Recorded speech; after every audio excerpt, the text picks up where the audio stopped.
Wall Street runs on algorithms now. Index funds own more of the S&P 500 than any individual investor ever has. And crypto has turned speculation into a global sport. So here's the question millions of investors are quietly asking. Can a book written in 1949 still beat all of this? Graham was Warren Buffett's professor and mentor. His philosophy had three core rules. Know the difference between investing and speculating. Buy assets worth more than you're paying for them. And always keep a margin of safety. In theory, those sound timeless. But 2026 is throwing things at this framework that Graham never imagined. Start with the AI boom. Nvidia is still trading at around 41 times earnings, a multiple that would have made Graham physically ill. Microsoft isn't far behind, yet they keep powering higher. Then there's passive investing. Index funds now control the majority of the market. And crypto, Bitcoin hovering near $75,000 with no clear intrinsic value Graham could calculate. Just a few weeks ago, the Iran ceasefire news triggered a massive relief rally. Stocks jumped 2 to 3% in a single day, while oil plunged below $100. Mr. Market went from terrified to euphoric overnight. So on the surface, his playbook looks broken. But here's what the critics miss.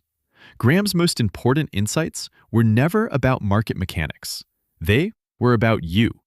Mr. Market, his famous metaphor, was always about psychology. The market offers you prices every day, sometimes euphoric, sometimes terrified. Your job is to stay rational when everyone else isn't. In 2026, that lesson is more relevant than ever. So, does Graham's advice still work? The specific metrics he used? Maybe not every one, but the three principles that matter are still bulletproof. Here's exactly how to apply them this month. 1. Audit your portfolio like Graham would. Pull up your top 5 holdings and ask, if I had to buy this entire business tomorrow at today's price, would I? If the answer is no, it's probably speculation. 2. Ignore the noise and wait for Mr. Market to get scared again.